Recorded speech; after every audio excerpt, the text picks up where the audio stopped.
I was like, let me just take some ginger ale that would calm my stomach. And then, take in some of the liquid ramen mixed with some mashed potatoes or noodles, whatever that was. Mm.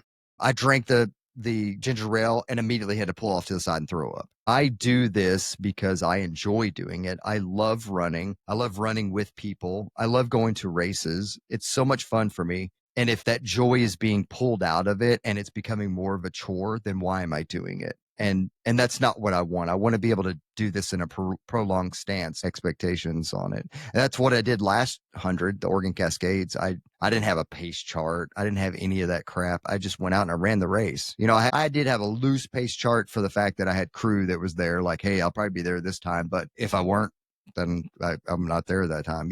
I'm going out and I'm running the race. And so I think that was a lot less pressure on myself. And yeah, I think going forward, that's what I'm going to do.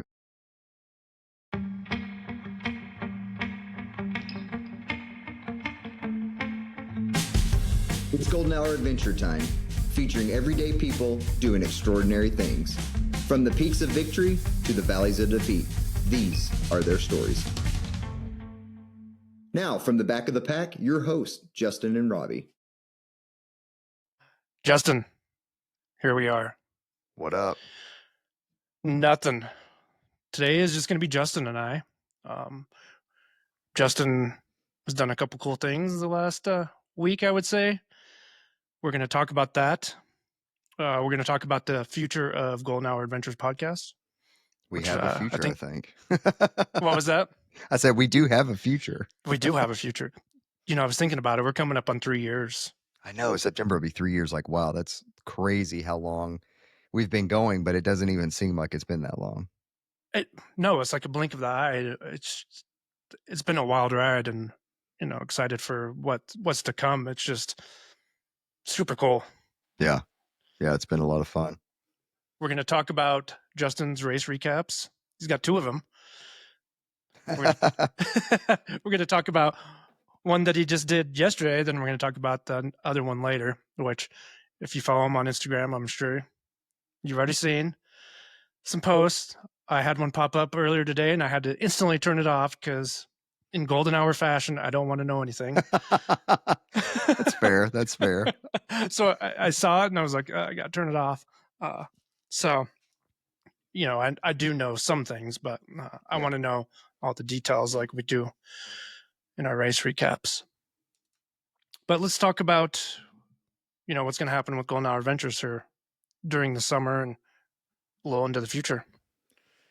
Yeah, so Robbie and I came to the conclusion that we're going to shut off guest interviews for a little while. It's not going to be a permanent thing, but we've decided that with our busy schedules of, having a family, training ourselves for, a 200 miler coming up, and just all the above, working full time, doing the podcast thing. Like, we enjoy podcasting. It's a fun highlight to my week, and I'm sure it's Robbie's as well. But we just decided that the added stress of having guests every single week and coordinating and all that, not that we don't love our guests, it's been an absolute blast having them, and that's the core backbone of this podcast. But we decided just for the summer, we'll pick it back up in probably late fall with the guest again. But we just want to give time back to ourselves. And so we will be putting out a podcast every week still, but the podcast will just be a Tales from the Trails with Robbie and I. I don't know. Do we call them Tales from the Trails if every single week it's me and you? I haven't thought about that. That's a pretty good. Maybe we'll just do it. We'll just call it Tales of the Trails, and everybody be like, "Why do you use Tales from the Trails Volume 75?" Yeah, like Justin said, we both have kids, both have daughters.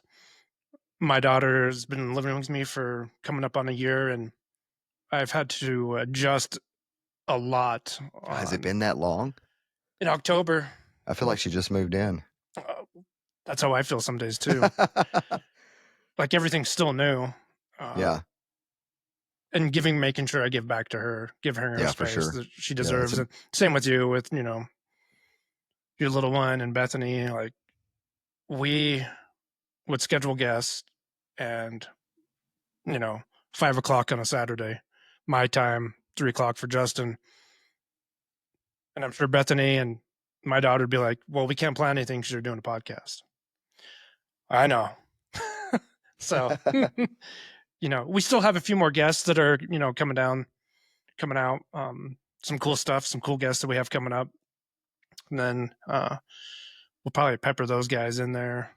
Maybe a few females too. Pepper them in there with just Justin and I. And I think what Justin and I talked about, we're gonna just talk about the trail running scene as it is, what's going on, race recaps of hard rock or western, do our normal talking shit about stuff. That's what we're good at. Yeah, that kind of stuff. And any of you listeners out there want us to talk about a topic, let us know. Throw something on Instagram or YouTube. And if you haven't subscribed to YouTube, make sure you subscribe to YouTube. We're trying to grow that up and get our faces seen more. Yeah, and if you haven't already seen my face, maybe mine, Justin. Yeah. Justin's all over. We'll introduce you to Robbie's face. That's funny. So, Justin, let's talk about yesterday's race, since we got two. Yeah. So yesterday's race. Well, let's step back a little bit. So I ran a big race a week ago, and I always take time off after a big race because your body needs time to heal. I don't worry about food that I'm eating. I don't care about working out at all. I literally take an entire week off from anything. And I think that really just like resets your body. And sometimes I even take more than a week. It might be 2 weeks. I think with this one, a week is probably good enough. And I tested that out a little bit yesterday. So the Midnight Sun Run is one of the, if not the biggest event in Alaska. It's a 10K. It's a Western track and field championship race for the elites that come out and run it.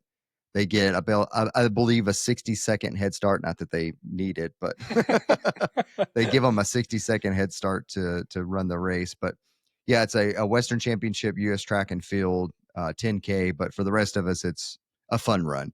So if you've heard of like races like Boulder, some of those big 10Ks that are like party 10Ks that, you could go out, you could run them, get a good time. They're, may have like 40 feet of elevation gain through the whole race.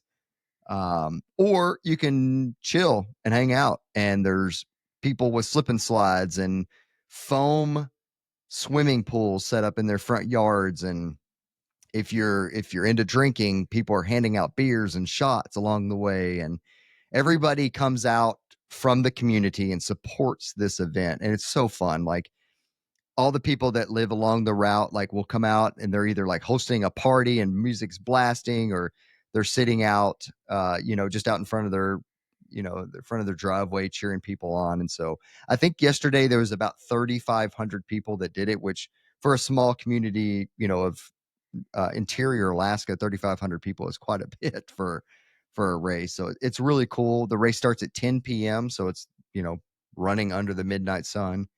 I think it's open from 10 to 1 a.m. You don't need a headlamp.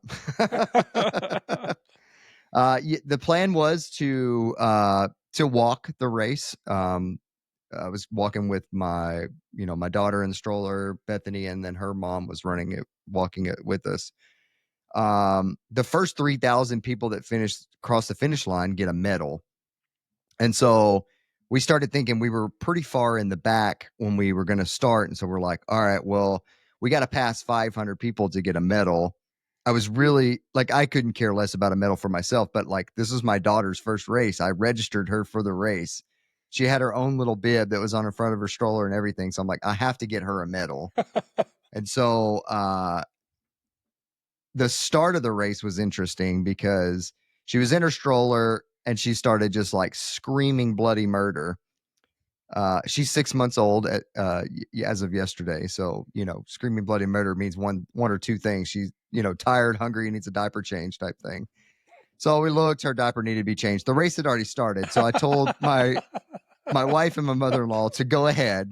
I was going to change her diaper. So I'm right there in the road where this race starts, changing her diaper in her stroller. And then I thought, okay, she's got to be hungry, right? She hasn't eaten in a few hours. It's going to be a few more hours before we get done with this race. And so I was just like, you know what? I'm just going to feed her. So here I am, baby in one arm. I got the bottle in the other, and I'm pushing the stroller down the street with my legs. And I crossed over the starting line like that. And, everybody's already gone. I'm the last one. Like, I'm DFL across the finish line. And it was funny because everybody's still kind of standing around that, isn't running, but was cheering people on. And they're like, "You go, Dad. You're doing so good." It's just like a funny scene. I got a baby, I'm feeding her, and I'm pushing a stroller with my legs, trying to walk this 10K. So it was like interesting start to that. As soon as I got done feeding her, I propped her up and I was going to carry her for a little bit just to like burp her. And of course she spit up all down my back. And yeah, so interesting start. So we finally got her buckled back into the stroller, and I took a little off on a little jog to catch everybody.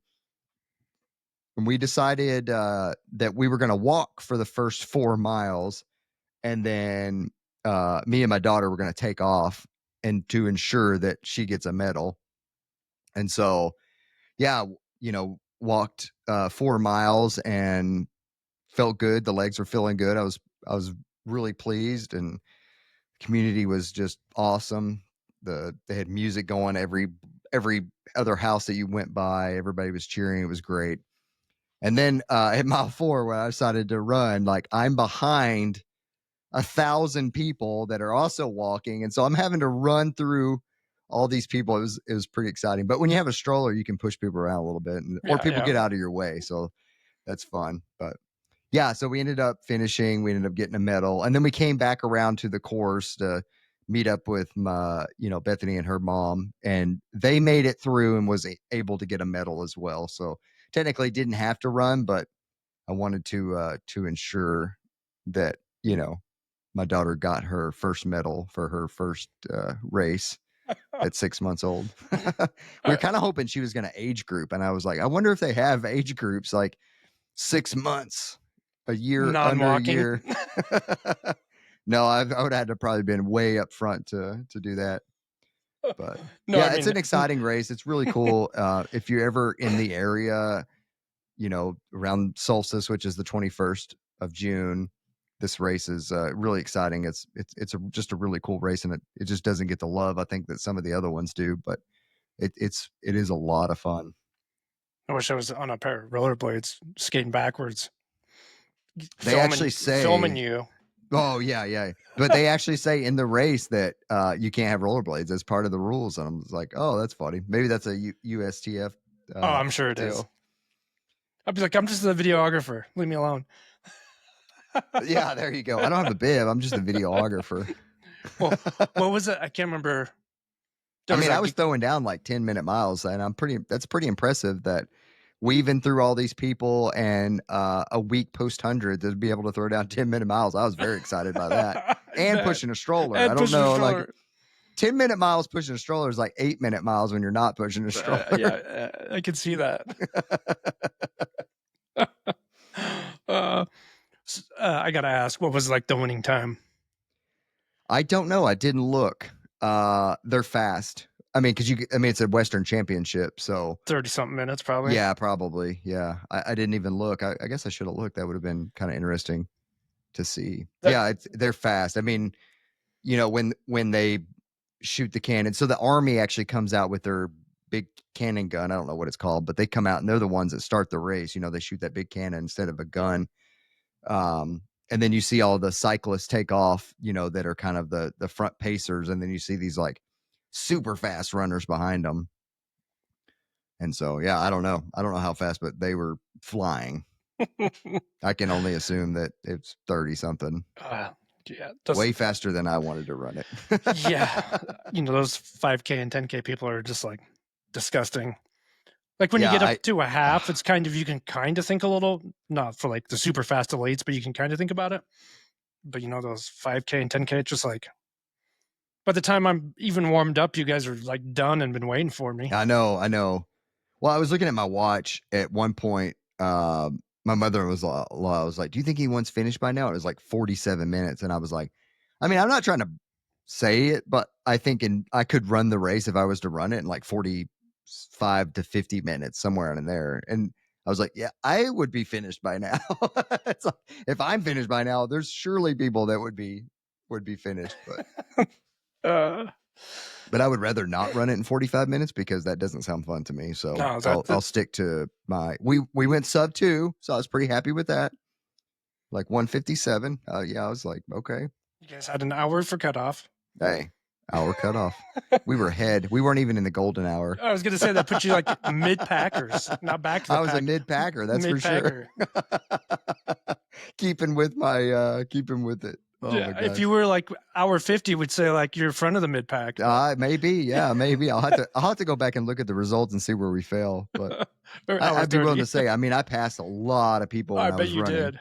And so, yeah, I'd say mid pack is probably that's probably fair. I remember my daughter's first race. It was a 24 hours at Palmer Lake, and kids were free. You just sign up there free. I think 12 and under, something like that, were free, and they get to run for 24 hours. Wow! If they dare to, or if they're willing to. My daughter was like 3 or 4. I think she was like 3, and I got her to walk one lap, and the playground was too much fun.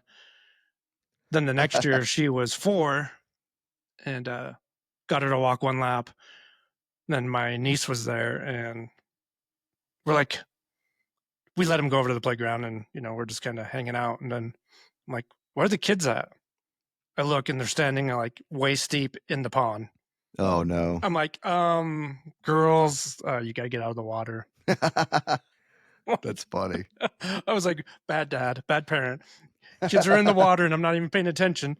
But she'll never. I mean, she has the medals, and maybe she probably doesn't have the medals anymore. But I just remember she was so proud of those just for walking one lap. And yeah, that's really cool. Your daughter's got one, and she didn't even have to do anything. I know. She just rode like so we didn't get home until 1:30, and then didn't go to bed till 2, and everyone's like kind of moping around today and just hanging out, relaxing. Right? We had a pretty busy day yesterday. Not only just the race, but through other things. They have a big festival, the Midnight Sun Festival, and so we went downtown for that as well.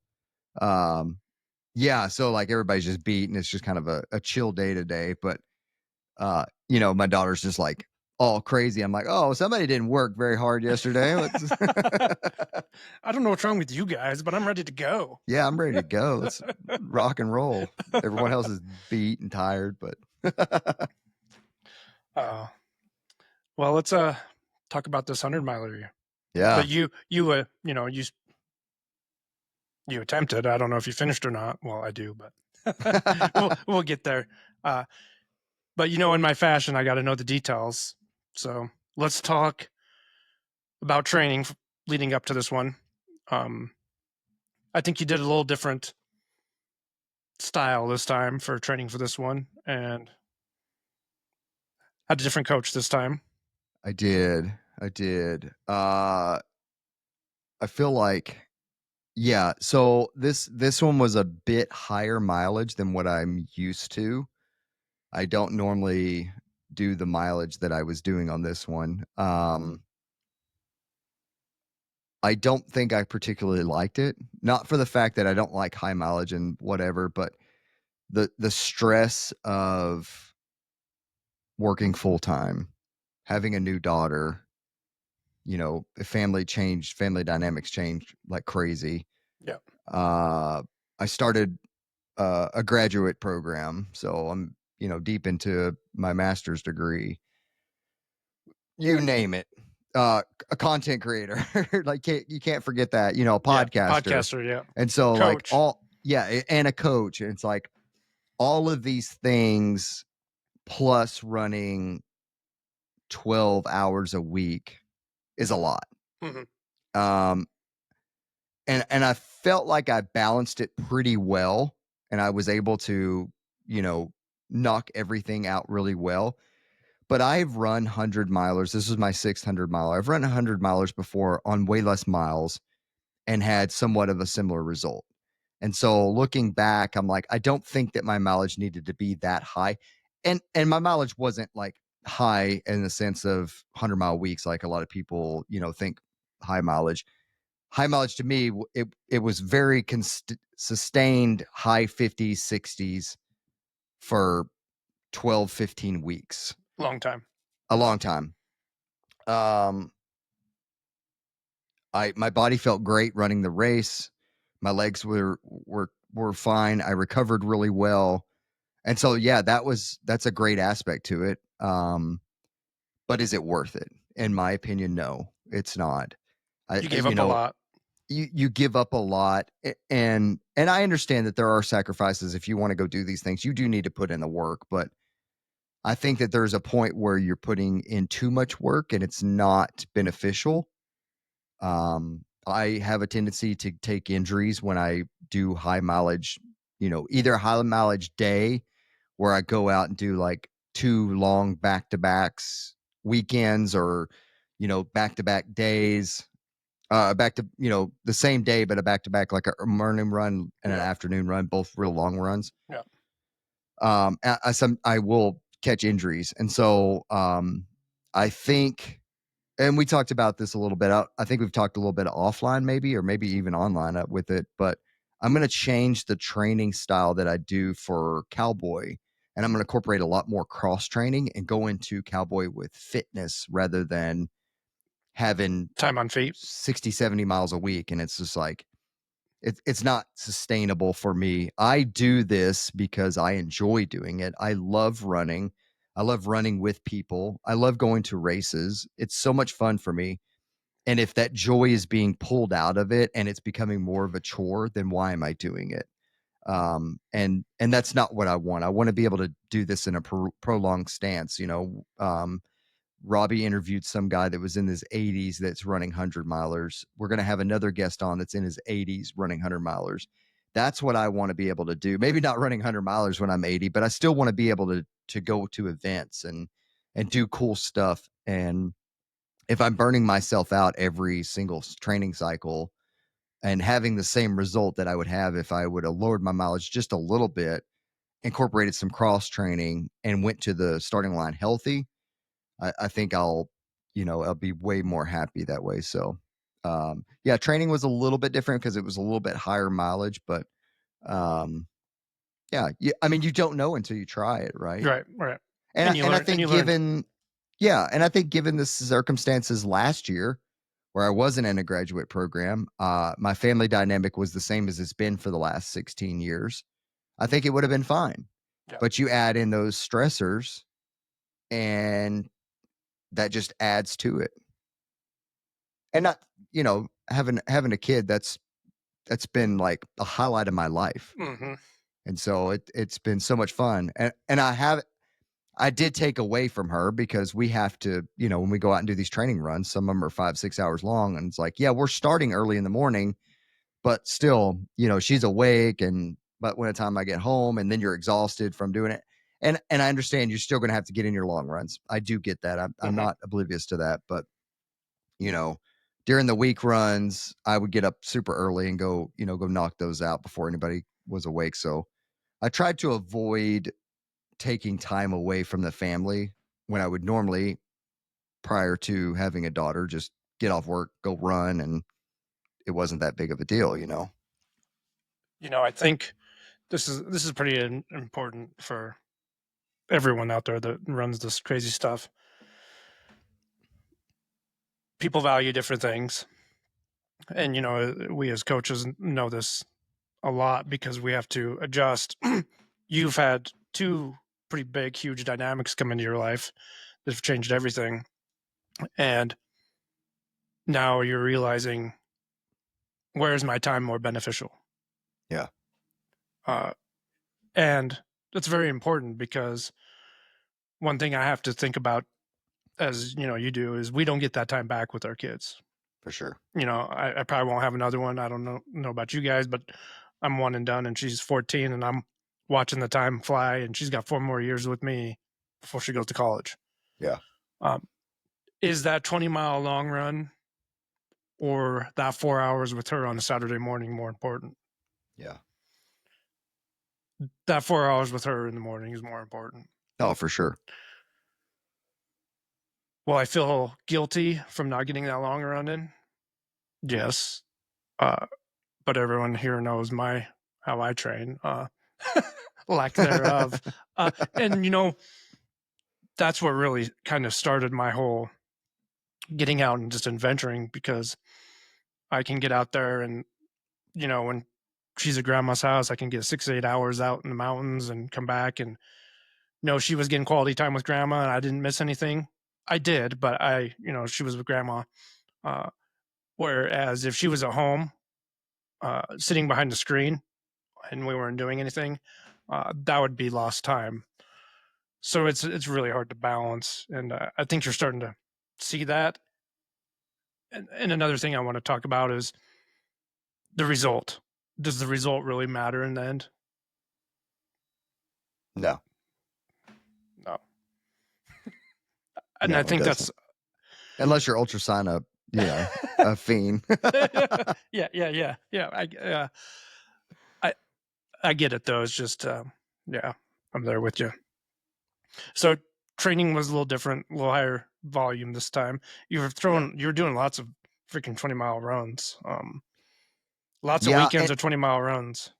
I did like that. I think the 20-mile runs on the weekends leading up to it, I did enjoy that, right? So, and I think that was the biggest key to my success. I'll go ahead and say it. It was successful. I think that was the biggest key to my success is I had so many weeks of 20-mile weeks. I mean, I don't remember how many it was, but it was a lot of like 20 milers every weekend type thing. Where the training volume I think got a little long was during the week. Yeah, When too I was much. having to get up earlier and earlier to go out and get like 8-10 miles 10 on a miles. Yeah. Wednesday. And it's just Yeah. like, all right, that's a lot, Mm-hmm. you know? That And so, those 10 milers during the week, those are tough. yeah. And we've talked about this before. They're junk miles. They are junk miles. They're junk miles. Yeah. They're not quality miles. They're junk miles where you're going to probably get the same benefit out of an hour run as opposed to almost a 2-hour run, hour A 45, high 2-hour quality run. run, right? High Yeah. quality. You go Yep. do somewhat of a quality hour run, even if they are junk miles. If you're doing an hour of junk miles as opposed to 2 hours of junk miles, what's the difference? Mm-hmm. If you're still getting the volume on the weekends on your long runs, I think that that's still quality. Great. Now, everybody's in their own place, right? Yeah. Some people may love going out and doing a 10 mile on a Wednesday, and I'm not discrediting that. And I think it can be beneficial, but in my certain circumstances, it wasn't to me. I didn't think it beneficial at all. But Well, when you wake up and you don't feel that joy of going out for a run and it's forced, that's not beneficial. yeah, Right, 100%. right from the get go. Right, I had to wake up another extra hour early. I don't want to put the shoes on to go run. Yeah. Just where you're No, at. 100%. That's Yeah. you're right on the money with that. Where I think like, I get there's going to be some days that you got to go a little bit longer because you may have this type. I understand, right? I've been coaching for almost 3 years and running even longer. So I understand that there are times that's necessary, but just for such a prolonged period of time, I don't think it is. But I did enjoy the 20 milers on the weekends. Like that's a 3 to 4 hour run for me somewhere, depending on the elevation gain and X, Y, and Z. I do like that. And I think I'll try to carry that forward in, my fitness. I feel like you can run a 20 miler, you can do anything. And then you can build off of that 20 miler. Like when you're doing you're doing your peak weeks build, you can get up to the marathon training and, but I don't think, and this is something that I'm going to try. We've talked about it, but I think that doing a long run on a Saturday followed by another long run on a Sunday is beneficial running on tired legs, but I think you can get the same value from cycling the next day. Yeah. And so it gives your legs a break. Mm-hmm. you're not your risk of injury is going to be lower. You're still going to be grinding it out for a couple hours on a bike. Yeah. But it changes things up a little bit. And so that's what I'm going to try. I think we'll do a long run on a Saturday, followed by whatever cycle on Sunday, and see how going into a 200 mile. People probably like listen to this and be like, "You're crazy. This is going to be a disaster." And maybe it will be. Maybe I'll learn my lesson and figure things out next time and be like, "Okay, maybe I need to go back." But we're going to give it a shot and see what happens. You never know until you try. You know, we've been talking about this off kind of. We have time on this 200 miler. We are not going to go out there and blaze it. The sun's going to blaze us, so we already know that. Run one, walk one. Yep. This isn't going to be. So the mindset going in is go out there and have a good time. Yeah. Until, that's going to be the mindset. Yeah. Even when we're not, we're still having a good time, right? Yeah. Yeah. So it's going to be interesting, with how this one plays out. I think it's having a loose plan going into this is going to suit both of us well, instead of you've come off just, multiple hundreds and training, and now you're going to be able to take a breath and go, I do have this 200 mile. There's a lot of unknown, but I will finish however I finish, and I'm not going to worry about it. Yeah, we're going to finish the thing. There's no doubt in my mind. We're going to get that 200 mile buckle. Yeah. It may not be pretty, but I don't care. Yeah, it won't be pretty. I can tell you that. We had a guest on here, Brian, and he sent an Instagram or a Facebook message. He was driving by the trail in Nebraska, and he was having a little issue of seeing how exposed it was, and I was just laughing. Brian, if you're listening to this, I'm with you. I drove by that. It was last December. I was driving by that trail, and I followed it a ways, and I'm like, this is gonna be fun. I don't want to see the trail until the day we get on it. Yeah, lucky you. Hopefully you could just sleep, the bus ride to the start. I did test out one of my sun shirts yesterday. And so I ordered a Path Projects sun shirt, and I haven't worn it since I bought it. And so I wore it yesterday because it was real sunny. Sunny at 10 o'clock at night. Well, yeah, as funny as that is, it was definitely sunny at 10 o'clock. But I mean, I wore it throughout the entire day, but it's phenomenal. And so I have a piece of gear that I know I'll be taking. On my run today, I was thinking about I need to get, it's either going to be a Path Projects or Outdoor Vitals sun shirt. Yeah. I want something very breathable. I have some other ones that are not so breathable. The Patagonia one's been the best one, and I can't find it. I don't know where it's at. Somebody stole it, or I threw it away, or something. But it's in a drop bag you never picked up. No, probably, yeah. The Patagonia one I've had is that's by far the best one I've ever had. It's so breathable. It's so light. It's cool. So if you're looking for a sun shirt that is great, go with Patagonia. All right, let's. I always like to know travel details before the race. Yeah, travel details was it was pretty easy. There's a straight flight from Anchorage to Chicago. So I flew down to Anchorage, a 30-minute flight, and then had like an hour layover, and then 6 hours to Chicago. And then, rental car, hour and 15 minutes to the Airbnb. Really easy travel, easy day. It wasn't anything crazy. Yeah.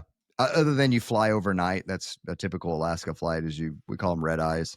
Yeah. That way you get to the States during, in the morning. But other than that, yeah, everything was, it was such a easy travel. Nothing out of the ordinary, nothing crazy. You flew out on Thursday. Yeah. I flew out Thursday night. I got there Friday morning. So day before. Yeah. Day before the race. I was going to fly out on Thursday, but then I was just like, what am I going to do out there? There's really nothing out there. And so I'm like, what am I going to do for a full day? So I decided just to fly out on Thursday night and got there Friday morning, which was perfect. It was plenty enough time. If something would have happened, I would have been screwed, but that is what it is. It's a what if. Yeah, it is. But yeah, everything worked out fine. Packet pickup was like I don't know, 3 to 7 or something like that. So I got to my Airbnb at like 10, took a nap and woke up, went to packet pickup and dropped off my drop bags, and then went and had dinner at like 4:30 out there with the older crowd having dinner at 4:30. The It seniors was getting funny. the Yeah. senior menu. Yeah. Yeah, exactly. Um and then I went back to the Airbnb. Couldn't go to sleep to save my life because of the 3-hour time change, and so I got terrible sleep the night before. But As usual, but normally I'm not bad.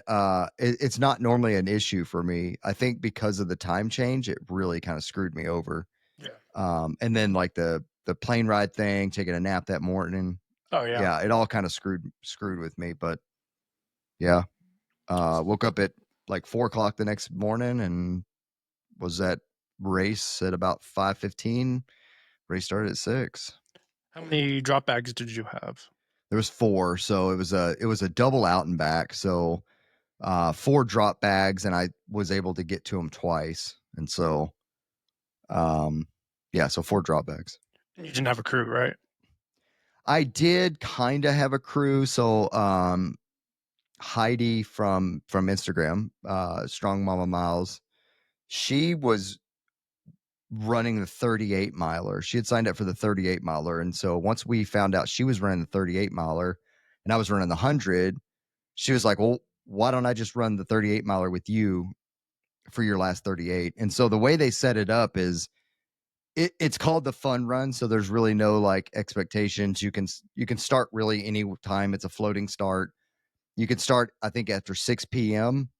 and it's 38 miles. It's the last 38 of the 100-mile race. And you can just go do the 38 and you just have to finish by noon the next day when the race ends. Huh.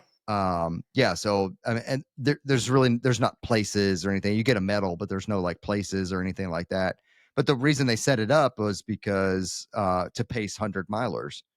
And so you can, if you're planning on pacing for those 40 miles anyways, you could sign up for the 38-mile fun run and actually get an ultra and get a medal and everything out of it. So she had signed up for the 38 miler and was going to pace me the last 38. Well, she did pace me the last 38. So she came out to 2 of the 8 stations when I was headed back into the 100K turnaround point.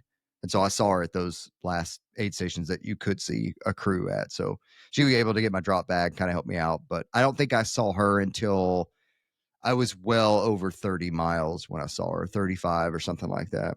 Okay. I was pretty deep into the race when I saw her. So the race starts. How does it go?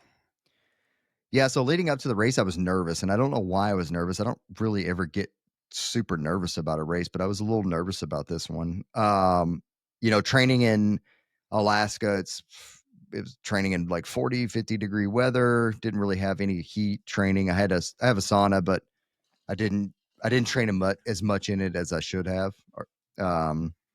Looking back,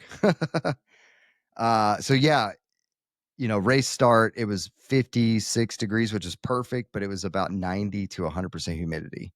So to throw that temperature out the window. So to throw the temperature out the window. So how the race runs is you do a 7-mile section, then you turn right on the Ice Age Trail.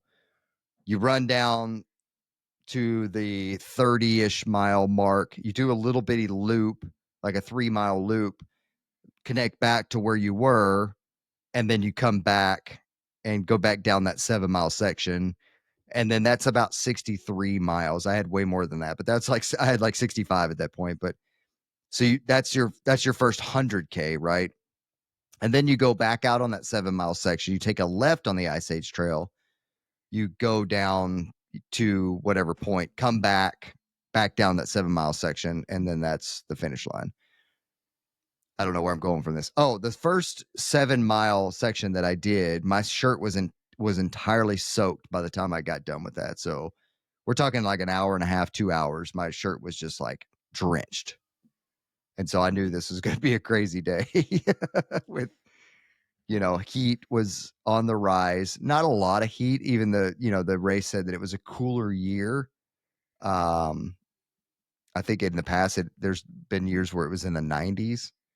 It did get in the 80s for us. So, the individuals that said it was a cooler year, they got that. I didn't think that, but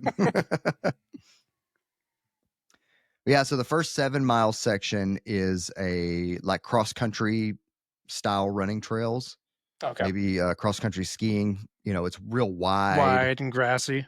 real wide and grassy. There's no real single track. I mean, there was like a single running track type thing, but you could run anywhere and it was fine.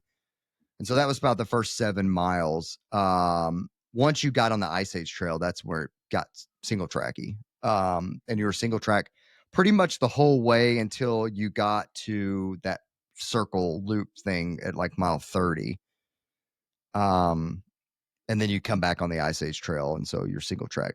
So the majority of the race was on single track. I'd say probably 3/4 of it were on single track. The others were like the grassy path, and there was a couple sections where you're on the road, but it was real quick, like 1/10 of a mile on the road, and they were gravel roads, so it wasn't a big deal.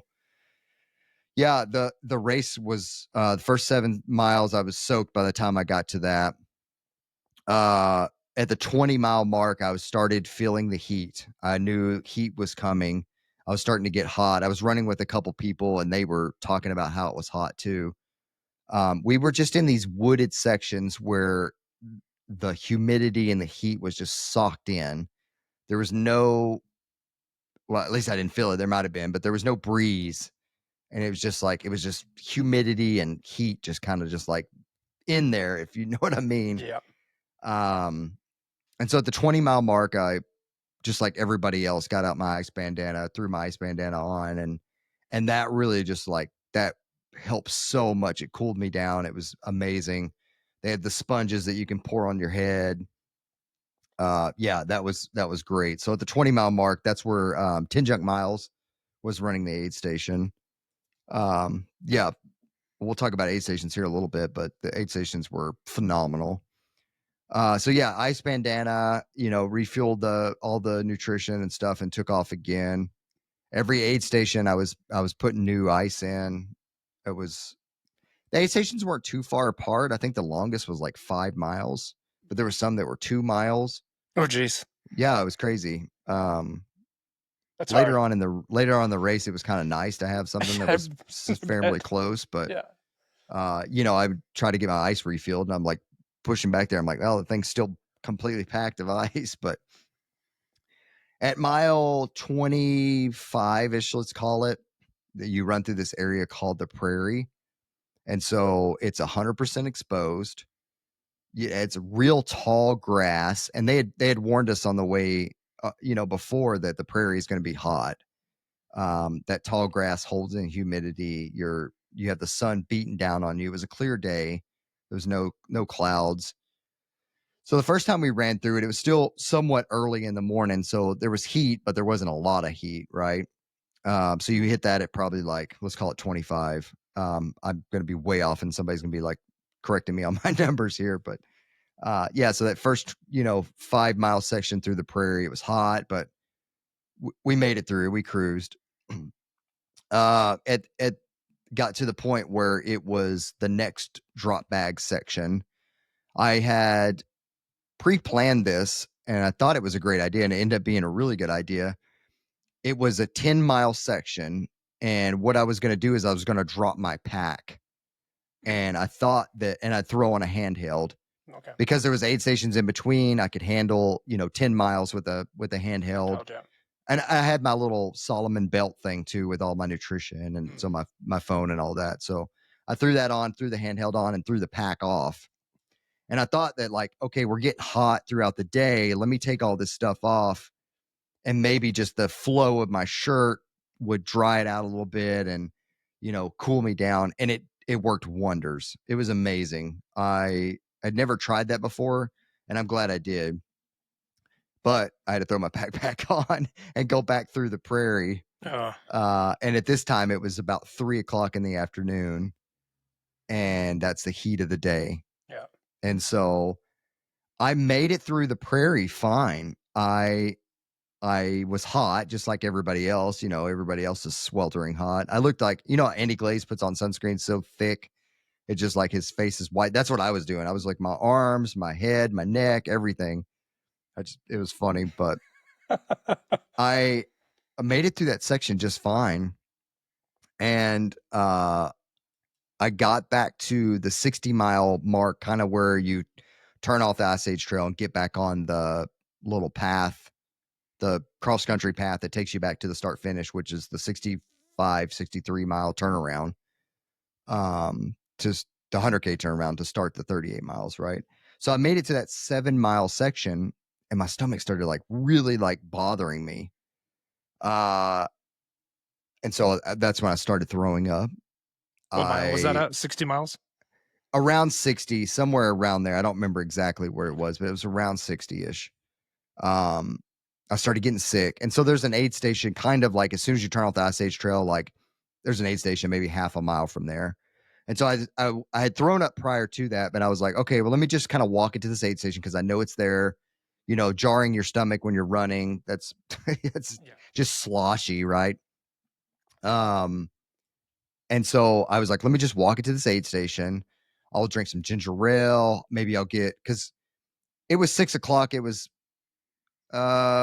it 6? Yeah, it was 6, 7. It might have been 6, 7:00. The sun was still up, but it wasn't like it was starting to cool down a lot. It may even been later than that, but I was like, let me get some solid food, reason I was mentioning the time is as you move into the night, they start cooking more like noodles and hot food, noodles, potatoes, those type of things. Where during the day they have more your quesadillas, your grilled cheeses, your daytime running food, and those don't really work for me. I don't really like using those because they've never set well in my stomach, so I don't really ever use them. But the noodles and the ramen, potatoes, those type of things, they work phenomenal. So I was like, great. My nutrition plan failed. Well, it didn't fail, but I got sick, and so maybe that is the reason why it failed. But I guess that it could be a failure. Yeah, that could be a failure. I think my nutrition did well. I think that added heat and humidity, something you can't gauge that. Something you can't control. Yeah. But I think my nutrition plan with the heat and humidity caused all of my issues. Oh, okay. I'm not going to say that my nutrition plan was the reason I got sick, but I don't think that it helped. Yeah.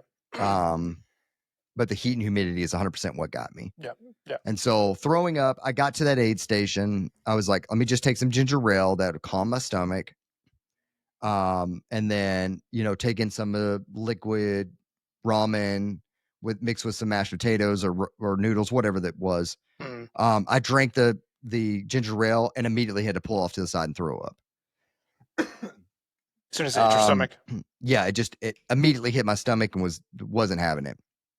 I was like, okay, well, was it that burning feeling? I don't know what it was. I think, it has the ginger.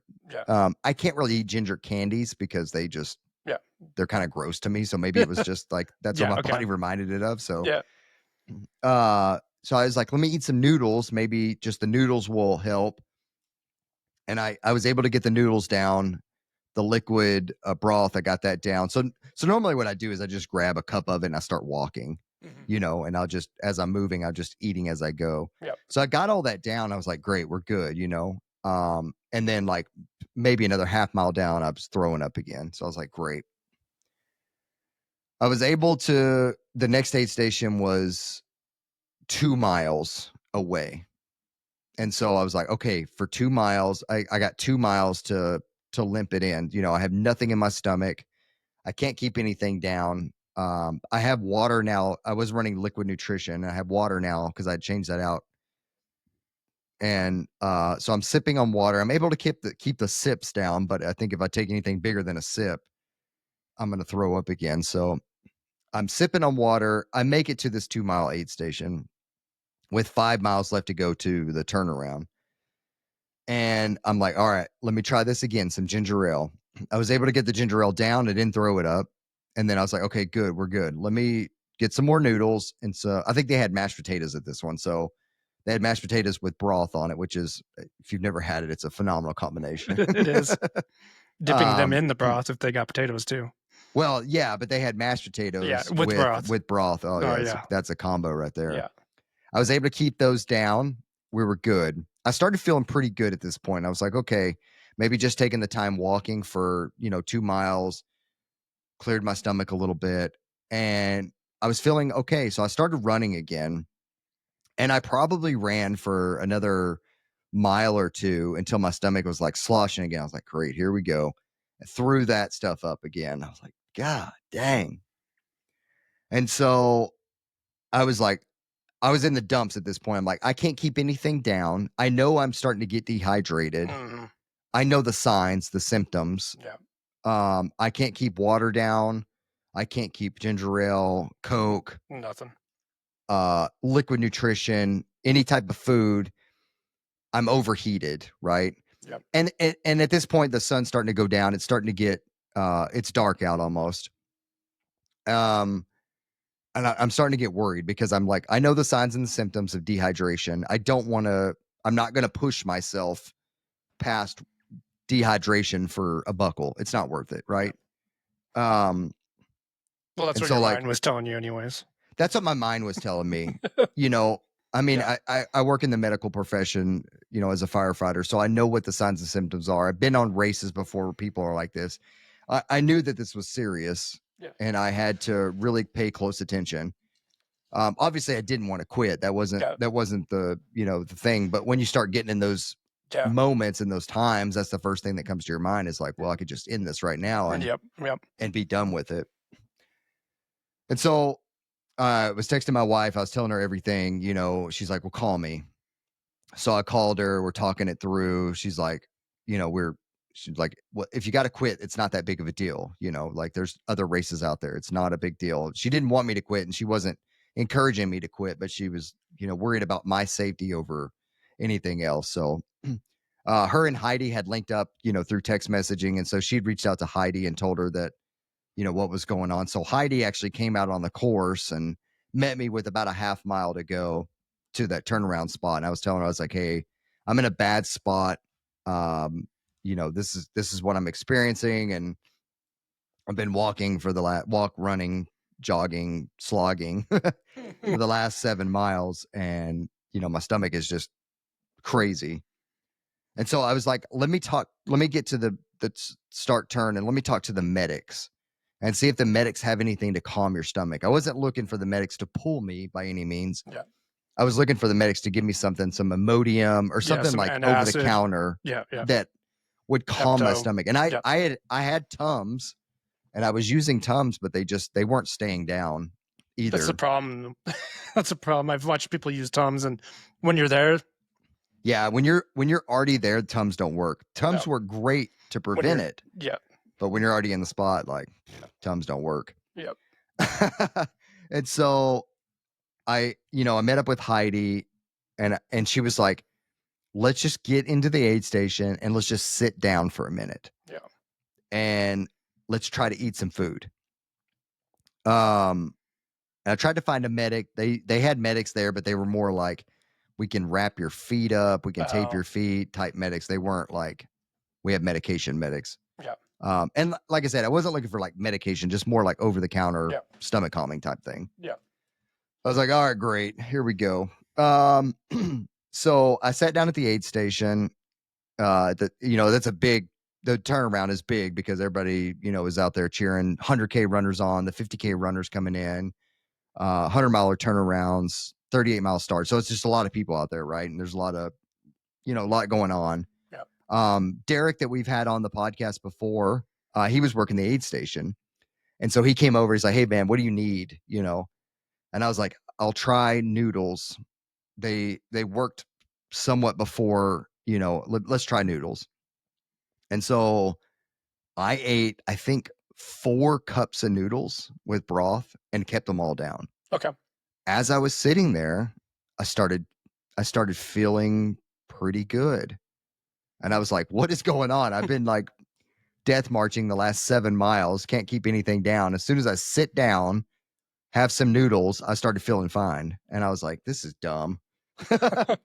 I should have sat down before. I know, right? I should have just sat down before and sat at an aid station, but yeah, you know, you don't think about these things yourself, right? No. I had another guy that had reached out to me, lives in the area, knew I was coming down. He was like, "Hey man, do you mind if I go out and run a couple miles with you?" So I was like, "Yeah, sure. Why not? Like, I'm not going to turn you down." So he was there, Heidi was there, Derek was there helping me out. We probably sat there for like 30 minutes. I started feeling really good. I actually found an Imodium pill in my bag. You know me, I have my pill bag. Everybody makes fun of my pill bag, but I found an Imodium in my pill bag. And so I took it, and I think that helped quite a bit, along with all the ramen that I was taking in. So we did a shoe and sock change. The reason I did sock changes because the amount of sweat that was in the bottom of my feet was gross. My shoes were sloshing at points. Oh. Yeah, it was disgusting. So yeah, we, we went back out, and it was crazy. We moved very slow. I think I was there. I don't know the actual time frames, but we left at like 9:30, 10, let's call it 10 o'clock. And it was a 12-hour turnaround. So we finished at 10 o'clock the next day. But the whole night it was walking a tightrope with my stomach. The whole time. I could feel my stomach start to slosh. There was a couple times where we had some really good sections and we ran. I like doing this thing where I put in a playlist and I have a dual headphone. So I'd give Pacer one headphone and me another headphone. I'd be like, all right, during the chorus, we're going to run. And during the verse, we'll walk.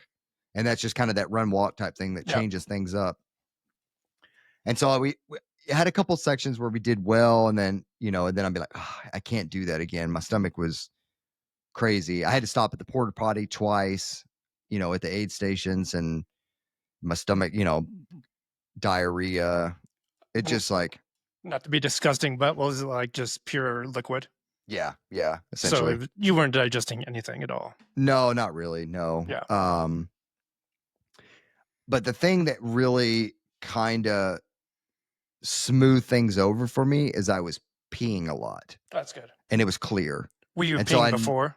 What's that? Were you peeing before all this started? I had probably throughout the day 3 times. Ooh. Which is not a lot. No. Yeah.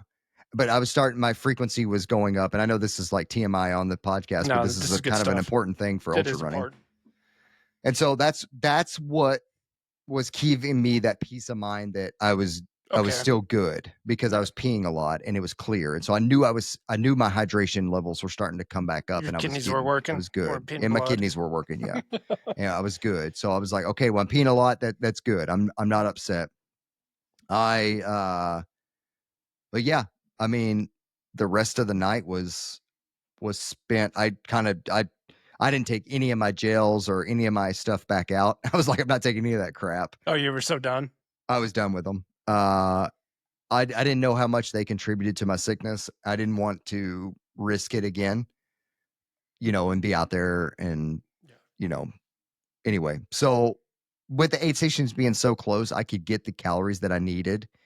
It was probably low, but the effort was low too. Yeah. But I could get the calories that I needed at the aid station. So I would eat, I'd come in, I always handle fruit well. So I'd get a couple pieces of fruit, and then like the ramen, mashed potatoes, whatever it may be. I was getting those at every aid station. And so they had some pierogies. I tried pierogies for the first time at an aid station. I was pretty happy about that. They had chicken nuggets at one of the aid stations. Bro. Like dino nuggets? Yeah. But as soon as I saw those, I was like, I want chicken nuggets. And I ate a ton of them. And Heidi was like, oh, you must be feeling better if you're throwing down those chicken nuggets like that. But yeah, the chicken nuggets and French fries. And I was like, all right, hell yeah. So I got my calories at that aid station. Yeah, you did. Nice salty chicken nuggets and fries. Yeah. But I was able to, like I said, walk a tightrope is kind of the way I would describe it. Between, if you ask Heidi or my other pacer, Mitchell, they'll be like, yeah, well, we walked the whole time. Well, whatever. But yeah, who cares? Yeah. If you didn't walk, you're just going to be pissing and shitting all over yourself. So pretty much. Not pissing, but throwing up and shitting all over. Yeah. So yeah. Yeah. So yeah, I mean, we walk, ran, and I would say that section, that 38 miles, probably took about 12 hours. Not bad. It's probably what it was. So I think I got to, so that would make sense because I got to the turnaround at about 15 hours. So I ran the first 63 in like 15 hours. Yeah, that's what I saw on your tracker. Yeah, and then I ran the last 40 in 12. Yeah, because I was like, geez, 100K in 15 hours. You're flying. Yeah, I did. And I felt great. And I like when I came into the turnaround, I think I was still on 26-hour pace, 25, 26, maybe let's call it 25-hour pace. Mm-hmm. And so it took a few more hours than what I anticipated, but here's the thing. My 100-mile PR was 28:04. This race was 103 miles, and I did it in 28:09. Nice. So, with all things being said, technically it's a 100-mile PR. Yeah. On a sour stomach for 40 miles. Yeah, exactly. The race advertised 8,800 feet of climb and 100.5 miles. I had 103 miles with 10,800 feet of climb. So I had 2,000 more feet of climb and 3 extra miles. So I got those for free. Bonus I didn't miles. have to pay for those. Yeah, you didn't pay for those. Or the extra 2,000 feet. Yeah. It was all in one section too, I feel. It was the last section that you did before you turned around and came back to the finish. It was called the Rice Lake Aid Station. And it was, oh my gosh. I'm sure it was beautiful during the day, but at night it was awful.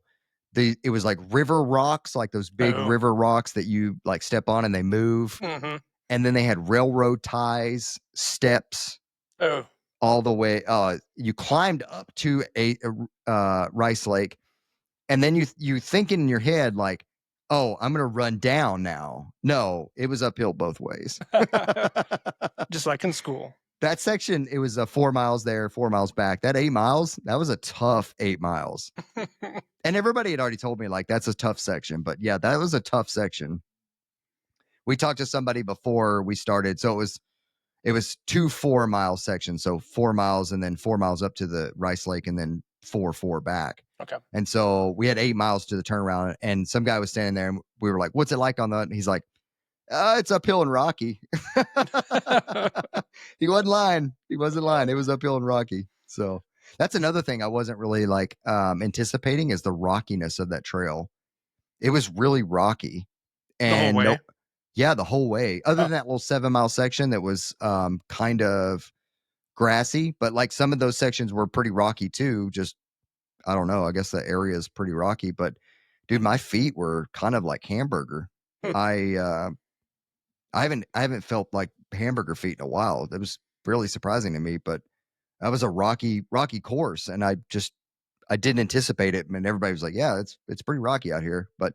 And nothing that I had read like doing my research on the course, nothing I'd read like being rocky or anything, but the whole course was pretty rocky. You got those nice, Alaska feet now.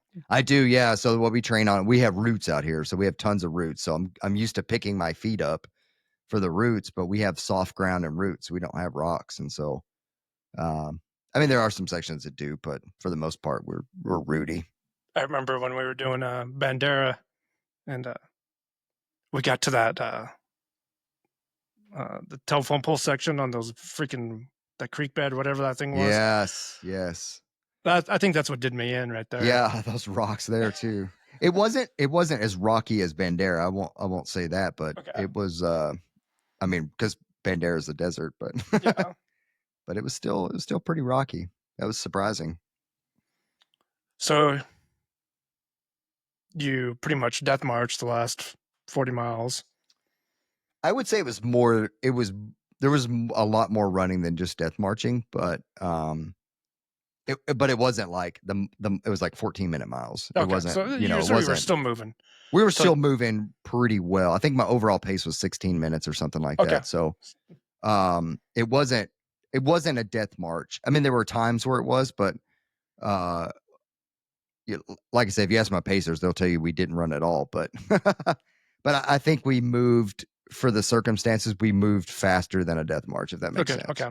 So you weren't 30-minute miles for too long. No. And I mean, I was looking back. There are some 30-minute miles, but I think those were more the aid stations, and then you know, some of those like real big climbs that weren't climbs, but you know, some of those spots where forces you to slow down when your stomach's in knots. But yeah, I think was probably somewhere between 18, 20-minute miles. So before we get into, you know, the fun stuff, the aid station fare and all that stuff, what would you do different knowing what you know now? I would do more heat training in the sauna. And I think that was, I bought a sauna, one of those little portable saunas, and with all the anticipation of getting in there. But as we talked about earlier, the time just slipped away. You know, you go do a run, and then you gotta early in the morning. You know, you want to sit in the sauna for 30 minutes, but I got to leave for work in 20. I don't have time. Yeah. And so I think incorporating sauna training in would have been way beneficial, and it could have helped. But I look back at like what you could have done, you know, if you could know what you know now type thing. Like I finished the race. I finished 100-mile race. I was, you know, I had somebody who I'm close with that I'm just confident with saying this, you know, no one else would have said it, but they said, "Are you disappointed in your results?" Because they knew I had a goal. My goal was sub 24. That was the goal. I'll go ahead and say that. We did not reach that. and maybe looking at it, I'm not a sub 24-hour runner. Maybe I am a 28-hour runner, and I'm okay with that because I am still running 100 freaking miles. Yeah. And I told that person, I was like, no, I'm not disappointed at all. And then, you know, I went and explained like how it was actually a PR type thing, but I started thinking about that question a little bit as was I disappointed, and maybe to a sense that I was, like, because I'd put in so much training to run a sub 24-hour 100. And that's kind of like the iconic thing for 100-mile runners is a sub 24. 100 miles in a day. Yeah, right. But then I started thinking about it. It's like I freaking ran 100 miles. What is there at any case to be upset about? I had a lot of issues that came up. We battled through them. I had mental issues that came up, like as far as like, you know, wanting to drop because I couldn't keep my stomach right. And I was probably in my head, you know, it was probably a low tackled with stomach issues. Usually is what happens when you get in stomach issues, you get into a low. But we battled through those. Like my feet were hamburger. We battled through that. And it's like, what gains did I get coming out of that? And I thought that was just the craziest thing to think about is I ran 100 miles. Absolutely not. I was not upset. You shouldn't be. I don't. It gets. And this is just my take on this. It becomes an ego thing. It becomes a comparing thing to what other people are doing. You know, and I love this quote. You know, comparison is a thief of joy. For sure. You just completed 100 miles. Like, yeah, if you're comparing yourself or what you thought you were going to do, you just taken away what you did. So that's not fair to yourself. You put the work in. And, you know, working with clients, it's really hard sometimes when they have these lofty goals. It's like, just go out there and enjoy yourself. Like, yeah. And you always say this, you're able to do this. You don't have to do it. You get to do it. So don't worry about your finish time. Yeah. If, you know, you do have this, and we see a lot of stuff on social media, so let's make this right. A lot of those times people get stuff right is a perfect day. I mean, Jim Walensee is a perfect person to look at. He had 3 horrible runs at Western, and then he got a banger, and that was the perfect day. Yeah. 100%. So don't don't throw all your eggs in one basket and think that everything's going to be perfect, you know. And that's, I know why a lot of us do this is the troubleshooting, the changing stuff on the fly. I mean, you had your nutrition planned out and it went to shit after 60 miles. Yep. You had 40 miles left to go, and the heat, you were moving slower. Like you said, you didn't take another gel after that. Yeah. I have a ton of gels. Anybody wants one. So let's talk a little bit about your nutrition plan that you had going in. Yeah, so I had ran a lot of liquid nutrition. I have a sensitive stomach. I've always had a sensitive stomach. It's something that I need to work on. Going into the 200 miler, I'm going to really focus on real food for training. Yep. I do take real food, but I take more real food that's like centered around running, if that makes sense. Like little bobos or this and that. I'm going to really try to focus on real food for training for the 200. Cheeseburgers and pizza. Well, yeah, I guess, yeah. So I ran a lot on liquid nutrition, whether it was the carbs, fuel, or tailwind. And I did up to, I think I did a marathon for training. Yeah, I did a trail marathon, and it did well. All my 20 milers that I did every single weekend, it did well. Everything that I did leading up to that did well. But here's the thing, running a 6-hour marathon on trails as opposed to running a 100 miler on trails, it's hard to reenact that in training.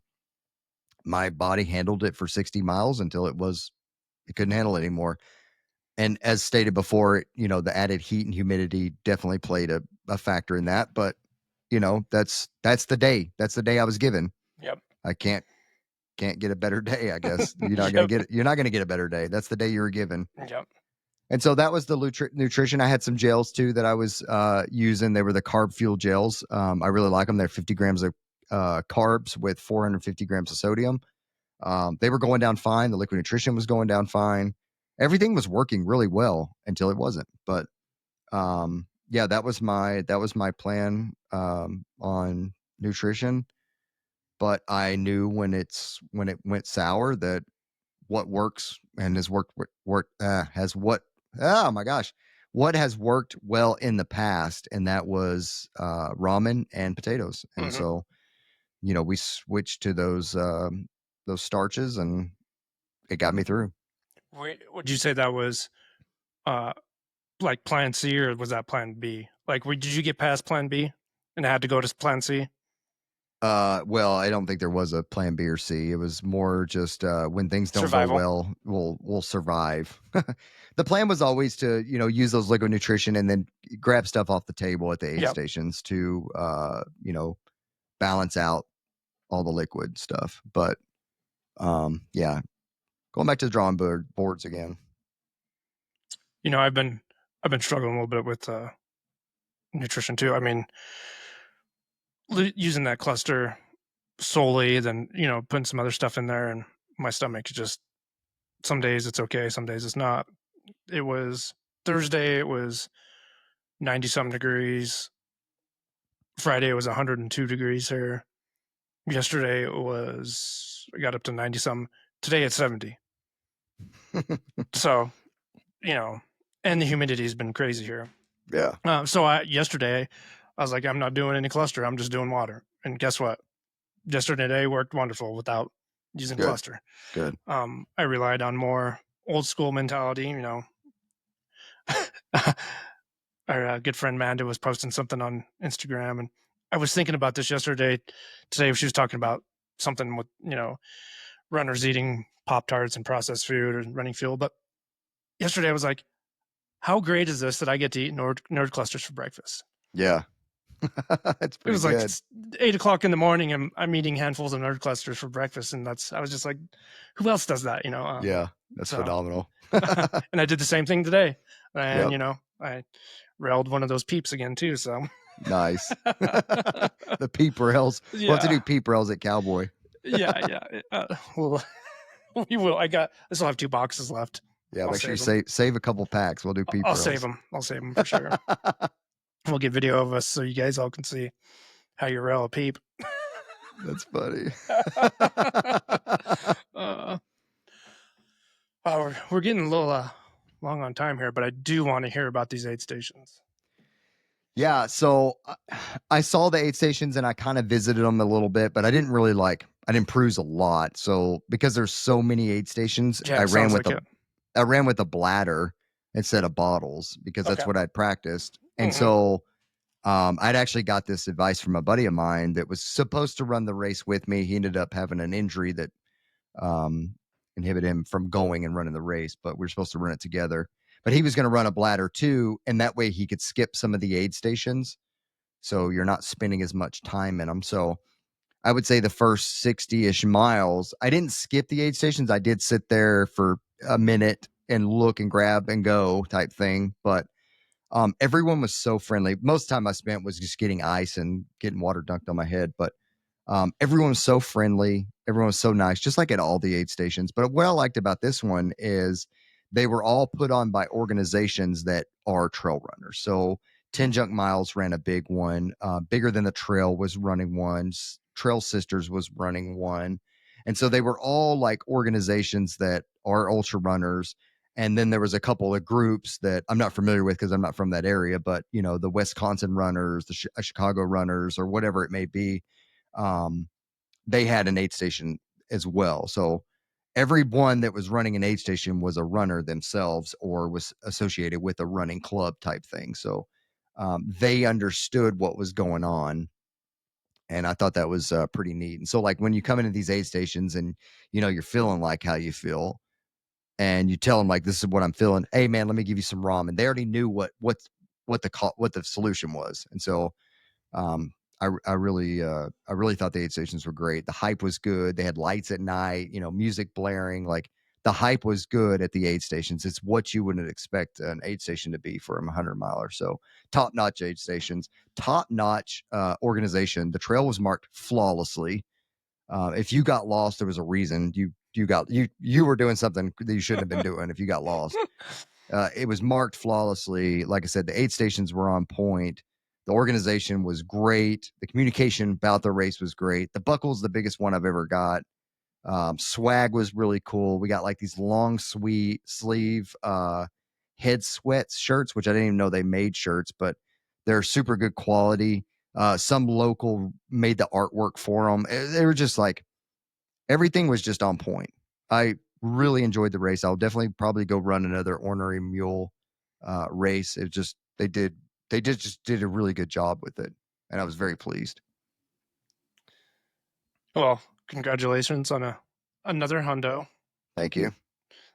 I was following you, then I was like doing pretty good. Then I got a text from someone. Yeah, yeah. And what I could see on the computer is not even what's going on, right? I can just see numbers and a little dot. Um, and I was following you up to that, and I was getting ready to go to bed. Then noticed that you weren't moving very fast again. Then I got the text, from Bethany, and I was like, okay, this is all making sense. And sent you, a few texts. Then went to bed and woke up and saw that you're moving. Yeah. And I was like, oh, he's got this. And uh, doing these long adventures, journeys, whatever we want to call them, is you learn so much about yourself. And we've kind of gotten away from this question, but I'm gonna have to ask you. This one was a struggle bus for you, and I want to know Yeah. what you learned about yourself in this 100-miler. Yeah, I knew you were going to ask that, so I kind of prepared, and I kind of already spilled the beans a little bit about what I learned, but I think going in, I'm not going to have any more expectations. So, we discussed earlier about, my goal was sub 24, and I think it's still good to have goals, but I put a lot of pressure on myself, I think, for running a sub 24. That was the goal, was running a sub 24. I worked everything around that goal. Mm-hmm. And I, like I said, was not disappointed that I didn't hit that goal because, looking back, the things that I was able to do with what I was given, was phenomenal in my mind. I mean, had I coached an athlete that went through what I went through, I would have been over the moon. I'm over the moon by any finish that they have, but like if they would have gone through the stomach issues and, X, Y, and Z, the heat, the humidity that they're not used to, battled it out and still finished the 100-miler, I would have been like, you're amazing. So I think looking forward, I'm not going to put as much expectations on myself for these. And I think that's what I learned is stop worrying so much about, what are people going to think if I don't run a sub 24 or, like, and I don't think that anyways, I don't really care what people think about what I run. Like I'm running 100-milers. So come at me, you know what I mean? But I just think that internal added pressure was too much. Mm-hmm. And the nerves kicking off at the beginning, I was nervous about the race and nerves are good things because that means you care. If you're nervous about something, that means you care about it. So I'm not discounting the nerves as being, nervous for running 100 freaking miles, but I think that having that added pressure of I got to run this sub 24 just it played in a lot of the factors that I think led up to the situations that I had. And going forward, maybe I just like I'm going to go out and just finish this race and not really have any expectations on it. And that's what I did last 100, the Oregon Cascades. I didn't have a pace chart. I didn't have any of that crap. I just went out and I ran the race. I did have a loose pace chart for the fact that I had crew that was there like, hey, I'll probably be there this time. But if I weren't, then I'm not there that time. I'm going out, I'm running the race. And so I think that was a lot less pressure on myself. And yeah, I think going forward, that's what I'm going to do. I think you're starting to mature as a runner. And this is where experience comes to play, right? Yeah. You do this shit for long enough, you're going to get humbled. And you may set these lofty goals and sometimes they're going to come, sometimes they're going to not. But if the joy is in running, then just run the fucking race. Have your good time. Yeah. And as you were stating, you put this time limit on yourself, and that probably was very unsettling the whole time leading up to that. Then something gave, and it could have been that to your whole issues, a lot of other things. But I found for myself, and once again, why I just go do weird shit on my own or with friends, and I don't have to necessarily put a distance or a time on stuff anymore because my joy is being out there wherever it may be, on the course, trail, whatever, and that took me a long time to figure out. Yeah.